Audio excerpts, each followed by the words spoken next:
ಮನುಷ್ಯನಿಗೆ ಹೋರಾಟ ಮಾಡ್ತಕ್ಕಂಥದ್ದಕ್ಕೆ ಜನಪರವಾಗಿರ್ತಕ್ಕಂಥ ವಿಷಯಗಳ ಅಗತ್ಯತೆ ಇರುತ್ತೆ. ಆ ಹೋರಾಟಕ್ಕೆ ಅಗತ್ಯತೆ ಇರ್ತಕ್ಕಂಥ ವಿಷಯಗಳು ಸಿಕ್ಕಾಗ ಯಾರು ತಮ್ಮನ್ನು ತಾವು ತೊಡಗಿಸ್ಕೊಂಡು ಆ ಹೋರಾಟದಲ್ಲಿ ಜನಪರವಾಗಿ ನ್ಯಾಯವನ್ನು ದೊರಕಿಸ್ಕೊಡ್ತಾರೆ, ಅವರಿಗೆ ರಾಜಕೀಯದಲ್ಲಿ ಭವಿಷ್ಯ ಇದೆ ಅಂತಕ್ಕಂಥದ್ದನ್ನು ಸನ್ಮಾನ್ಯ ಕೋಟ ಶ್ರೀನಿವಾಸ್ ಪೂಜಾರಿರವರಿಗೆ ನಾನು ಜ್ಞಾಪಿಸ್ಲಿಕ್ಕೆ ಬಯಸ್ತೇನೆ. ಮನುಷ್ಯ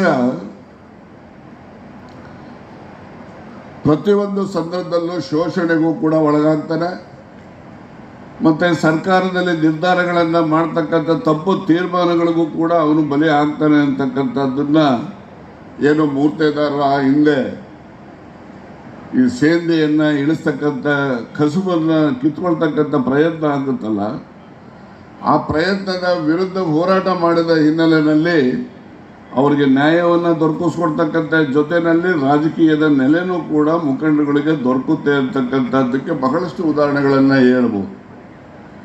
ಹೀಗಾಗಿ ಏನು ಮೂರ್ತೆದಾರರ ಸಹಕಾರ ಸಂಘ ಇವತ್ತು ಬರೀ 20,000 ರೂಪಾಯಿ ಬಂಡವಾಳದಿಂದ ಪ್ರಾರಂಭ ಆದಂಥದ್ದು, ಇವತ್ತು ಸರಿಸುಮಾರು 90 ಕೋಟಿಯವರೆಗೆ ಠೇವಣಾತಿಗಳನ್ನು ಗಳಿಸಿರ್ತಕ್ಕಂಥದ್ದು, ಮತ್ತು ಸದಸ್ಯರುಗಳಿಗೂ ಕೂಡ ಆರ್ಥಿಕವಾಗಿ ಸಾಲ ಸೌಲಭ್ಯ ಕೊಡ್ತಕ್ಕಂಥದ್ದು, ಆ ಒಂದು ಸದಸ್ಯಗಳ ಮಕ್ಕಳ ವಿದ್ಯಾಭ್ಯಾಸಕ್ಕೆ ಮತ್ತು ಅವರಿಗೆ ಆಗ್ತಕ್ಕಂಥ ತೊಂದರೆಗಳ ನಿವಾರಣೆಗೆ ಸಹಾಯ ಮಾಡ್ತಕ್ಕಂಥ ರೀತಿಯಲ್ಲಿ ಸಹಕಾರ ಸಂಸ್ಥೆಗಳಲ್ಲಿ ತೀರ್ಮಾನಗಳನ್ನು ಮಾಡಿ ಜಾರಿ ಮಾಡಿರ್ತಕ್ಕಂಥದ್ದು ನಿಜಕ್ಕೂ ಕೂಡ ಅಭಿನಂದನೆಗೆ ಅರ್ಹವಾದಂಥ ಆಡಳಿತ ಮಂಡಳಿ ಅಂತೇಳಿ ನಾನು ಅಭಿನಂದಿಸ್ತೇನೆ.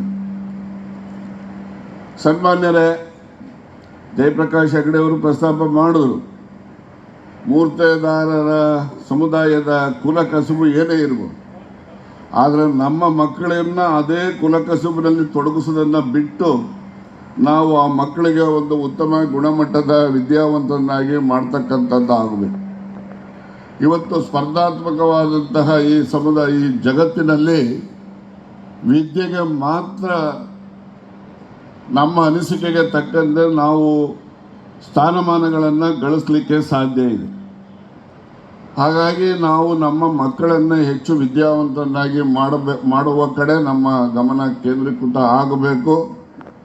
ನಮ್ಮ ಮಕ್ಕಳನ್ನು ಕಸುಬಿಗೆ ನಾವು ಮಾಡ್ತಕ್ಕಂಥದ್ದು ಇದು ಸರಿಯಾದಂಥ ಕ್ರಮ ಅಲ್ಲ ಅಂತಕ್ಕಂಥದ್ದನ್ನು ನಾವೆಲ್ಲ ಅರ್ಥೈಸ್ಕೋಬೇಕು. ಇವತ್ತು ವಿದ್ಯೆಗೆ ಯಾವ ಮಗುನೂ ಕೂಡ ಕಡಿಮೆ ಬುದ್ಧಿಶಕ್ತಿ ಇರೋದಿಲ್ಲ. ಭಗವಂತ ಎಲ್ಲ ಮಕ್ಕಳಿಗೂ ಕೂಡ ಅವನು ಹಳ್ಳಿಲಿ ಹುಟ್ಟಿರಲಿ, ಬಡವ್ರ ಮನೇಲಿ ಹುಟ್ಟಿರಲಿ, ಪಟ್ಟಣದಲ್ಲಿ ಹುಟ್ಟಿರಲಿ, ಸಾಹುಕಾರರ ಮನೆಯಲ್ಲಿ ಹುಟ್ಟಿರಲಿ, ಅಥವಾ ಮುಂದುವರೆದ ಸಮಾಜದಲ್ಲಿ ಹುಟ್ಟಿರಲಿ, ಅಥವಾ ಹಿಂದುಳಿದಂಥ ಸಮಾಜದಲ್ಲಿ ಜನ್ಮ ತಾಳಿರಲಿ, ಅವರೆಲ್ಲರಿಗೂ ಕೂಡ ಸಮನಾದಂತಹ ಬುದ್ಧಿಶಕ್ತಿಯನ್ನು ಭಗವಂತ ಕೊಟ್ಟಿರ್ತಾರೆ. ಆದರೆ ಆ ಬುದ್ಧಿಶಕ್ತಿಯನ್ನು ಹೊರಹೊಮ್ಮಿಸ್ತಕ್ಕಂಥ, ಆ ಪ್ರತಿಭೆಯನ್ನು ಹೊರಹೊಮ್ಮಿಸ್ತಕ್ಕಂಥ ಅವಕಾಶಗಳು ಮಕ್ಕಳಿಗೆ ದೊರಕಿಸ್ಕೊಡ್ಬೇಕು. ಆ ಅವಕಾಶಗಳನ್ನು ದೊರಕಿಸ್ಕೊಡ್ತಕ್ಕಂಥದ್ದು ಬರೀ ಪೋಷಕರಿಗೆ ಮಾತ್ರ ಜವಾಬ್ದಾರಿ ಅಲ್ಲ, ಸಮಾಜದ್ದು ಜವಾಬ್ದಾರಿ ಇದೆ, ಸರ್ಕಾರದ್ದು ಕೂಡ ಜವಾಬ್ದಾರಿ ಇದೆ. ಆ ರೀತಿಯಲ್ಲಿ ದೊರಕತಕ್ಕಂಥ ಸೌಲಭ್ಯಗಳನ್ನು ಉಪಯೋಗಿಸಿ ನಮ್ಮ ಮಕ್ಕಳನ್ನು ಉತ್ತಮ ಗುಣಮಟ್ಟದ ವಿದ್ಯಾವಂತರನ್ನಾಗಿ ಮಾಡಿದಾಗ ಮಾತ್ರ ಅವರಿಂದ ಅವರ ಕುಟುಂಬಕ್ಕೂ ಗೌರವ ಬರುತ್ತೆ, ಅವರ ಸಮುದಾಯಕ್ಕೂ ಗೌರವ ಬರುತ್ತೆ, ಅವರ ಊರಿಗೂ ಕೂಡ ಗೌರವವನ್ನು ಸಂಪಾದನೆ ಮಾಡಲಿಕ್ಕೆ ಸಾಧ್ಯ ಆಗ್ತದೆ ವಿದ್ಯೆಯನ್ನು ಕೊಡುವುದರ ಮೂಲಕ. ಆ ದಿಸೆಯಲ್ಲಿ ಮಕ್ಕಳಿಗೆ ಉತ್ತಮ ಗುಣಮಟ್ಟದ ವಿದ್ಯೆಯನ್ನು ಕೊಡ್ತಕ್ಕಂಥದ್ದಕ್ಕೆ ಎಲ್ಲರೂ ಕೂಡ ನಾವು ಪ್ರಯತ್ನ ಮಾಡಬೇಕು. ವಿದ್ಯೆ ಅಂತಕ್ಕಂಥದ್ದು ಅದು ಸೋಮಾರಿಗಳ ಸೊತ್ತಾಗೋದಿಲ್ಲ. ವಿದ್ಯೆ ಅಂತಕ್ಕಂಥದ್ದು ಅದು ಯಾರು ಸಾಧಕರಿರ್ತಾರೆ, ಶ್ರದ್ಧೆಯಿಂದ ವಿದ್ಯೆಯನ್ನು ಯಾರು ಅಭ್ಯಾಸ ಮಾಡ್ತಾರೆ, ಅವರಿಗೆ ಸರಸ್ವತಿ ಒಲಿತಾಳೆ ಅಂತಕ್ಕಂಥದ್ದನ್ನು ನಾವೆಲ್ಲ ನಂಬಿರ್ತಕ್ಕಂಥದ್ದು. ಹೀಗಾಗಿ ಉತ್ತಮ ಗುಣಮಟ್ಟದ ವಿದ್ಯಾವಂತನಾಗಿ ಮಾಡ್ತಕ್ಕಂಥದ್ದು ದಿಸೆಯಲ್ಲಿ ಏನು ಒಂದು ಹೊಸ ಪೀಳಿಗೆ ಆಗ್ತದೆ, ಆ ಹೊಸ ಪೀಳಿಗೆ ಮುಂದಿನ ಹೊಸ ಪೀಳಿಗೆ ಸಮಾಜಕ್ಕೆ ಆಸ್ತಿಯಾಗಿ ಪರಿವರ್ತನೆ ಆಗಲಿಕ್ಕೆ ಸಾಧ್ಯ ಆಗ್ತದೆ ಅಂತಕ್ಕಂಥ ಮಾತನ್ನು ಈ ಸಂದರ್ಭದಲ್ಲಿ ನಾನು ವ್ಯಕ್ತಪಡಿಸಲಿಕ್ಕೆ ಬಯಸ್ತೇನೆ. ಏನು ಈ ಒಂದು ಸಹಕಾರ ಸಂಘದ ಏನು ಬೆಳವಣಿಗೆ ಬಂದಿದೆ, ನಡೆದು ಬಂದಂತಹ ದಾರಿ ಏನಿದೆ, ಅದರ ಬಗ್ಗೆ ನಾನು ಹೆಚ್ಚು ಪ್ರಸ್ತಾಪ ಮಾಡಿದೆ. ಒಂದು ಸಹಕಾರ ಸಂಸ್ಥೆಯನ್ನು ಪ್ರಾರಂಭ ಮಾಡೋದು ಬಹಳ ಸುಲಭ ಇರುತ್ತೆ. ಸಹಕಾರ ಸಂಸ್ಥೆಯನ್ನು ಪ್ರಾರಂಭ ಆದ ಮೇಲೆ ಸತತವಾಗಿ ಅದು ಆ ಒಂದು ಪ್ರಾರಂಭ ಮಾಡಿದಂತಹ ಉದ್ದೇಶ ಈಡೇರಿಸಲಿಕ್ಕೆ ನಿರಂತರವಾಗಿ ಉತ್ತಮ ಸೇವೆಯನ್ನು ಸಲ್ಲಿಸ್ತಕ್ಕಂಥದ್ದನ್ನು ಸತತವಾಗಿ ಮುಂದೆ ಮಾಡ್ತಕ್ಕಂಥದ್ದು ಬಹಳ ಕಷ್ಟ. ಕಾರಣ ಸಾಲ ತೆಗೆದುಕೊಳ್ತಾರೆ, ಆ ಸಾಲವನ್ನು ತೆಗೆದುಕೊಂಡ ಉದ್ದೇಶಕ್ಕೆ ಬಳಸದೆ ಬೇರೆ ಉದ್ದೇಶಕ್ಕೆ ಬಳಸಿ ಈ ಸಾಲವನ್ನು ಸಕಾಲಕ್ಕೆ ಅದನ್ನು ಮರುಪಾವತಿ ಮಾಡದೇ ಇದ್ದಾಗ ಅವನಿಗೂ ತೊಂದರೆ ಆಗ್ತದೆ, ಸಂಸ್ಥೆಗೂ ಕೂಡ ತೊಂದರೆ ಆಗ್ತದೆ. ಆದ್ದರಿಂದ ಈ ಒಂದು ಏನು ಸಹಕಾರ ಸಂಸ್ಥೆಗಳು ಸಾಲ ಸೌಲಭ್ಯವನ್ನು ಒದಗಿಸ್ತಕ್ಕಂಥದ್ದಿದ್ದಾವೆ, ಇವು ಹೆಚ್ಚು ಪ್ರಾಮಾಣಿಕತೆಯಿಂದ ಅಲ್ಲಿನ ಆಡಳಿತ ಮಂಡಳಿಯವರು ಕೆಲಸ ಮಾಡ್ತಕ್ಕಂಥದ್ದು. ಅದರ ಜೊತೆಯಲ್ಲಿ ಅಲ್ಲಿ ಕೆಲಸ ಮಾಡ್ತಕ್ಕಂಥ ಮುಖ್ಯ ಕಾರ್ಯನಿರ್ವಹಣಾಧಿಕಾರಿಯಿಂದ ಹಿಡಿದು ಪ್ರತಿಯೊಬ್ಬ ನೌಕರನು ಕೂಡ ಸಂಘದ ಅಭಿವೃದ್ಧಿಗೆ ಶ್ರಮಿಸಬೇಕು. ಸಂಘದ ಸದಸ್ಯರುಗಳ ಒಂದು ಯೋಗಕ್ಷೇಮ ಮತ್ತು ಅವರ ಒಳಿತಿಗಾಗಿ ಅವರು ಶ್ರಮವನ್ನು ವಹಿಸಿದಾಗ ಮಾತ್ರ ಸಂಸ್ಥೆ ಆರ್ಥಿಕವಾಗಿ ಸದೃಢ ಆಗುತ್ತೆ. ಆ ಸದಸ್ಯರ ವಿಶ್ವಾಸವನ್ನು ಕೂಡ ಗಳಿಸಲಿಕ್ಕೆ ಸಾಧ್ಯ ಆಗ್ತದೆ ಮತ್ತು ಸಂಸ್ಥೆಯು ಕೂಡ ಅಭಿವೃದ್ಧಿ ಆಗ್ತದೆ. ಈ ದಿಸೆಯಲ್ಲಿ ಸಹಕಾರ ಸಂಸ್ಥೆಗಳನ್ನು ನಾನು ನನ್ನ ಅನುಭವದ ಆಧಾರದ ಮೇಲೆ ಆಡಳಿತ ಮಂಡಳಿಯವರು ಎಷ್ಟು ಕಾರಣೀಭೂತರಾಗ್ತಾರೋ ಅದಕ್ಕಿಂತ ಹೆಚ್ಚು ಅಲ್ಲಿ ಕೆಲಸ ಮಾಡ್ತಕ್ಕಂಥ ಕಾರ್ಯನಿರ್ವಾಹಕ ಅಧಿಕಾರಿಯಿಂದ ಹಿಡಿದು ಎಲ್ಲ ಹಿರಿಯ ಮತ್ತು ಕಿರಿಯ ನೌಕರರ ವರ್ಗದವರ ಮನಸ್ಥಿತಿ ಮತ್ತು ಅವರ ಒಂದು ಪ್ರಾಮಾಣಿಕ ಸೇವೆ ಈ ಒಂದು ಸಹಕಾರ ಸಂಸ್ಥೆಗಳು ಹೆಚ್ಚು ಅಭಿವೃದ್ಧಿಯಿಂದ ಆಗಲಿಕ್ಕೆ ಸಾಧ್ಯ ಅಂತಕ್ಕಂಥದ್ದನ್ನು ಅವರಿಗೂ ಕೂಡ ನಾನು ಎಲ್ಲ ನೌಕರರ ವರ್ಗದವರಿಗೂ ಕೂಡ ಅಭಿನಂದನೆಯನ್ನು ಸಲ್ಲಿಸ್ತೇನೆ. ಸನ್ಮಾನ್ಯ ಬಂಗಾರಪ್ಪನವರ ಹೆಸರನ್ನು ಇಟ್ಟಿದೆ.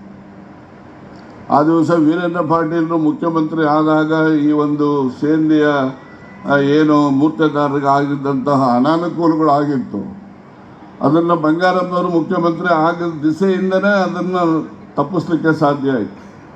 ಅವ್ರಿಗೋಸ್ಕರ ಮೂರ್ತೆದಾರರ ಸಹಕಾರ ಸಂಘಗಳನ್ನು ಪ್ರಾರಂಭ ಮಾಡಲಿಕ್ಕೆ ಅವರು ಅನುವು ಮಾಡಿ ಕಾನೂನಲ್ಲಿ ಬದಲಾವಣೆಗಳನ್ನು ತಂದು ಮಾಡಲಿಕ್ಕೆ ಸಾಧ್ಯ ಆಯಿತು.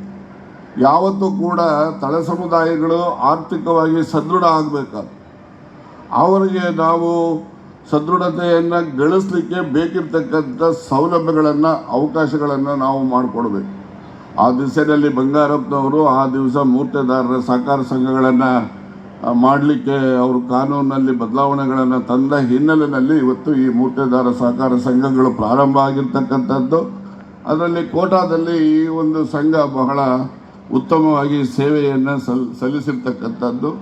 ನಮ್ಮ ಸೊರಕೆಯವರವರು ಹೇಳಿದಾಗೆ ಉಪ್ಪಿನಂಗನಲ್ಲೂ ಕೂಡ ಸಹಕಾರ ಸಂಘ ಇದೆ.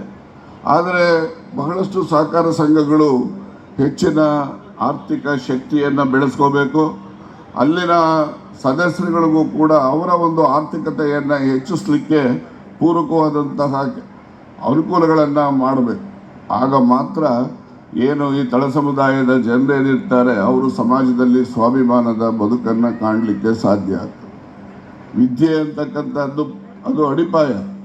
ಆ ವಿದ್ಯೆಯ ಮೂಲಕ ತಮ್ಮ ಆರ್ಥಿಕತೆಯನ್ನು ಗಳಿಸ್ಕೊಳ್ತಕ್ಕಂಥದ್ದು ಸಮಾಜದಲ್ಲಿ ಸ್ವಾಭಿಮಾನವನ್ನು ಗಳಿಸಲಿಕ್ಕೆ, ಸಮಾನತೆಯನ್ನು ಕಾಣಲಿಕ್ಕೆ ಸಾಧ್ಯ ಆಗುತ್ತೆ ಅಂತಕ್ಕಂಥದ್ದನ್ನು ನಾವೆಲ್ಲರೂ ಕೂಡ ನಮ್ಮ ಅನುಭವದ ಆಧಾರದ ಮೇಲೆ ಹೇಳಲಿಕ್ಕೆ ಸಾಧ್ಯ ಆಗ್ತದೆ.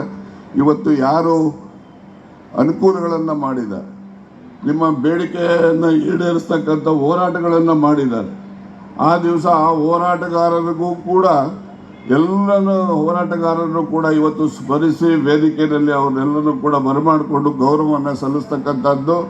ಇವತ್ತು ಬಂಗಾರಪ್ಪನವರು ನಮ್ಮ ಮುಂದೆ ಇಲ್ಲದೇ ಇರ್ಬೋದು, ಆದರೂ ಕೂಡ ಅವರು ಅವತ್ತು ಮಾಡಿದಂತಹ ಅನುಕೂಲ, ಸಮುದಾಯಕ್ಕೆ ಕೊಟ್ಟಂತಹ ಕೊಡುಗೆಯನ್ನು ಗುರುತಿಸಿ ಇವತ್ತು ಅವರ ಹೆಸರಿನಲ್ಲಿ ನೀವು ಸಮುದಾಯ ಭವನವನ್ನು ಕಟ್ತಕ್ಕಂಥದ್ದು ನಿಜಕ್ಕೂ ಕೂಡ ನಮ್ಮ ಹಿಂದೂ ಸಂಸ್ಕೃತಿಯಲ್ಲಿ ಏನು ಉಪಕಾರ ಸ್ಮರಣೆ ಬಗ್ಗೆ ನಾವು ಮಾತಾಡ್ತೇವೆ, ಆ ಉಪಕಾರ ಸ್ಮರಣೆಗೆ ಇದು ಒಂದು ಉದಾಹರಣೆ ಅಂತೇಳಿ ಈ ಸಹಕಾರ ಸಂಘದ ಇದಕ್ಕೆ ಕಾರಣೀಭೂತರಾಗಿರ್ತಕ್ಕಂಥ ಎಲ್ಲ ಸದಸ್ಯರುಗಳಿಗೆ, ಆಡಳಿತ ಮಂಡಳಿಯವರಿಗೆ, ಇತರೆ ಮುಖಂಡರುಗಳಿಗೆ ನಾನು ವೈಯಕ್ತಿಕವಾಗಿ ಅಭಿನಂದನೆಯನ್ನು ಕೂಡ ಈ ಸಂದರ್ಭದಲ್ಲಿ ಸಲ್ಲಿಸಲಿಕ್ಕೆ ಬಯಸ್ತೇನೆ.